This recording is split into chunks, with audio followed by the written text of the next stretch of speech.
this is an introduction to Windows Movie Maker 2.6. We'll actually be going over 2.6 today because Windows Live Movie Maker, which is what's showing on the screen right now, I was just kind of playing with it and it just isn't as intuitive as Windows Movie Maker 2.6. So if you have Windows 7 or Windows XP and you already have Windows Live Movie Maker installed on your PC, that's no big deal. It's Windows Movie Maker 2.6 is actually a free download online, and I'll be including that link below this tutorial today.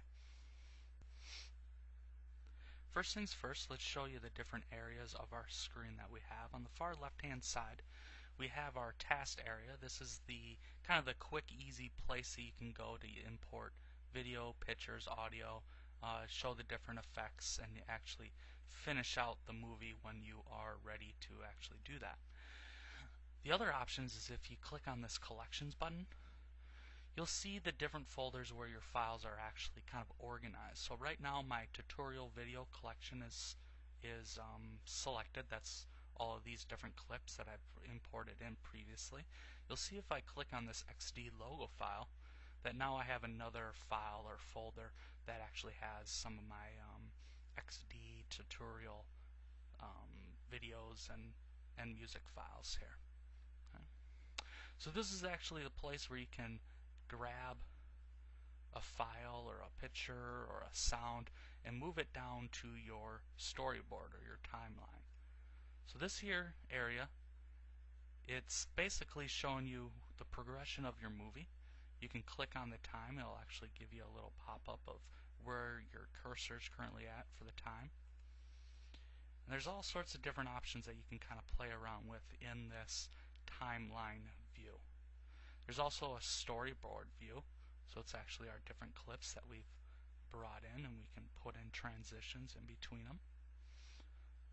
And the last thing is our preview pane. So at any time you can always hit the play button and it's actually going to show you what is currently playing in the order that you're in here. Our very first step in creating a video is to actually import our video clips into our collections folder, and there's two ways to do that. The first way is by clicking and dragging a video file into the collections area. So I've just grabbed this video tutorial type thing from my desktop, and I'm going to move it over into the collections area. It's going to create a new folder and it's going to name it the same thing as what the video file is named. Now you'll see that by doing this I only get one clip, so this clip duration is 3 minutes and 5 seconds here. I can easily split this out in a couple different ways, and I'll show you how to split a video, but the easiest way, and you're kind of at the mercy of the system if you do it this way, is to actually right click and then click on create clips. What that's going to do is it's going to separate the video out in what it thinks is the most logical way to do it. So it's looking for like pauses or where the screen kind of pauses a little bit, and it's going to split the video at those different pauses. So you now see that I have multiple different clips all generating from that one video file, and it's looking like they're all about 46 seconds long or so. Okay. The other way to import a file is to go to File, Import into Collections. This is going to open up a browser window so you can point and go anywhere. I'm just going to grab this wedding beginning and hit import. You'll also see that before I hit import that we have this option, create clips for video files. So I can click that and it's going to create those clips for me automatically. I can uncheck it and it would bring it all in as just one big video. And then you just hit import. And it's going to take a while to actually import this file because it's pretty big. I'm just going to hit cancel and you'll see kind of the beginning of what it's going to be doing. But you'll notice that in my collections file I get this wedding beginning, and then I have a couple clips that I started to import here. Now a little bit about managing these collections, because over the course of making one video, you're going to be getting, importing a lot of different videos. So it's very easy to, delete and move these and things like that. So to delete, you just right click on it, hit delete. You can also hit your delete key. Same thing with entire folders. I don't have to go through and delete every single one of these files if I want to delete the entire folder. I can just simply right click, delete, and now that folder is erased for me. To move these around, you simply just click and drag. Now it's going to be in a different collections folder. And with all these collections, it doesn't matter if it's a regular texture or a sound or a song or anything like that. It's the same exact process. You just file, import, and select those different files. Most of our work is actually going to happen in the timeline area here. Just to explain some of the buttons, the first one is your audio levels. This is where you can increase or decrease the volume of any voiceovers that you're doing. This narrate timeline is a tool that allows you to actually talk over the video. It's going to save whatever you say down into this audio music area here. The zoom in allows you to zoom in and see a smaller scale, so you can actually see different sections of a second type of a thing. If you do a zoom out, your scale is going to become larger.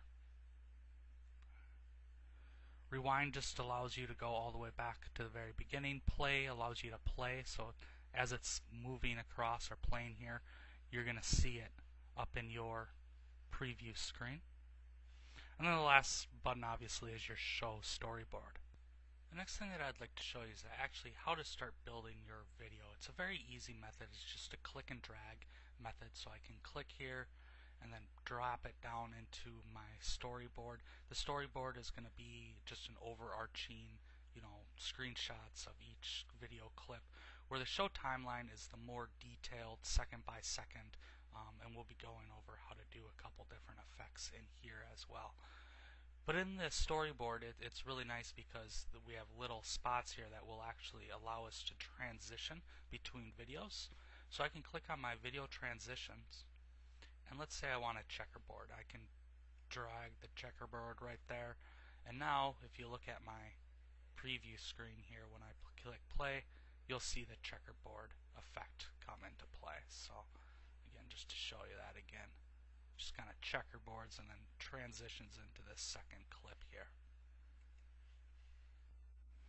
Now it's very common for one of your clips to be too long, or maybe there's dead space in it, and you basically want to trim it. Like this first clip is about 15 seconds here, and really if we watch it, there's not a whole lot that happens at the beginning, so I kind of want to shorten that up. So there's a couple different ways that I can do that.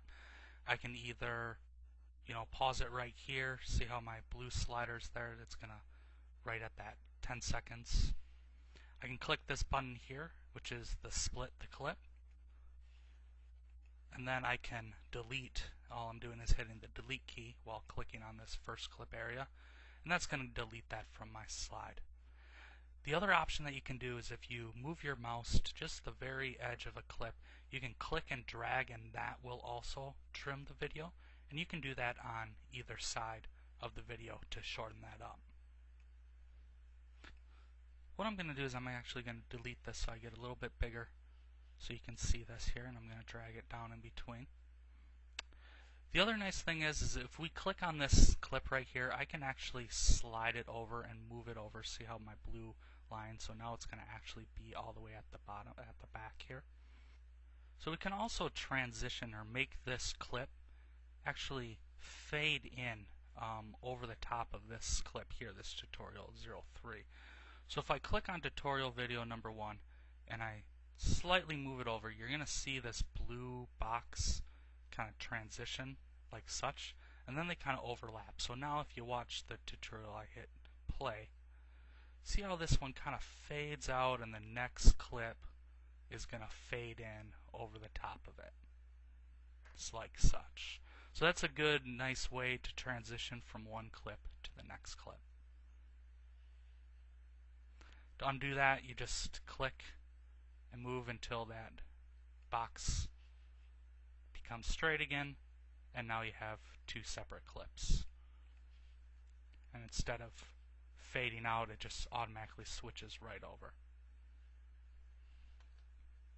The other thing we can do is add a song to our video. So I've already imported this Maiden with the Flaxen Hair. I can drag it all the way down to the audio music, and here's my sound clip. It works just like the videos where I can grab the end of it and I can move it, clip it just like that. Now if I wanted to add, say, another music clip, I can grab another music clip, set it right after it. This gap here means that there isn't going to be any sort of music between when this ends and when this starts, so let's nudge this all the way over. It works just like the video where if I grab it again, it's going to fade in, just like with my video when I did that. See, the previous clip slowly softens, and the next clip slowly increases. The next thing I'm going to show you is how to actually add a title or text over your video. It's very simple to do. We go to Tools, Titles and Credits. We're going to get a bunch of different options here. So title at the beginning, I'll just show you what that does. This is my title. I hit Done. It's actually going to add a title at the very beginning. It's very, very simple. Okay. I'm going to delete that. The other titles and credits, title before the selected clip, title on the selected clip. This is title on the selected clip. Is actually going to put text. Put this text right over the video. I can hit Done. So now when I play it, see how it comes right on top of the video here. Okay. Now to edit that text, there is going to be a couple different options. You right click on the text, edit title, change the title animation, so I can say, fade. It's going to give you a little preview of what that is, title in, etc., etc. You also can do 2 lines. So if I hit Done and added something down here, this is my second text. So the second text comes in here now. You can also change the text font and color. So we have tons of different fonts that we can choose from. The transparency of that font, so how light is it, how much of the video is going to be popping through to it, if it's left or centered, as well as size, make it bigger, smaller. And then the last thing is color. And choose, say, green. So now when I play my video, I've got to hit Done here. Now when I hit play my video, it's going to come up right on top of the selected video. The last thing I'm going to be showing you is how to save this video. There's 2 different ways to save. The first way is saving a project. What this does is it saves your work so that you can close it for the day and come back to it another day and continue finishing the project. The second way is to actually save it as a movie. So, and that's something that when you save it as a movie, that's what you're going to be putting on your CD or DVD or posting out to YouTube. So to save a project, it's as simple as going File, Save Project, select the folder you want to save it, and hit OK. To actually create a movie, what you'll need to do is Save Movie File. It's going to give you a couple options, My Computer or DV camera. You can just select My Computer, select where you actually want to save it, what the file name is, and you can either choose this best quality for computer playback, or you can actually select your size. If you're doing a YouTube video, you might want to select this so you can still import it in. And you just keep on hitting next, and it'll start saving your movie. It does take a while, so go get a cup of coffee while you're waiting for the 90 minutes to expire. So that's a full tutorial how to use Windows Movie Maker. Hopefully it helps you out and you're able to understand it. It is a really nice, simple, and easy tool to use, but it does have, some limitations. You're not going to get a super professional video out of it, but it's normally good for tutorials and home videos and things like that. So, if you enjoyed, have a wonderful day.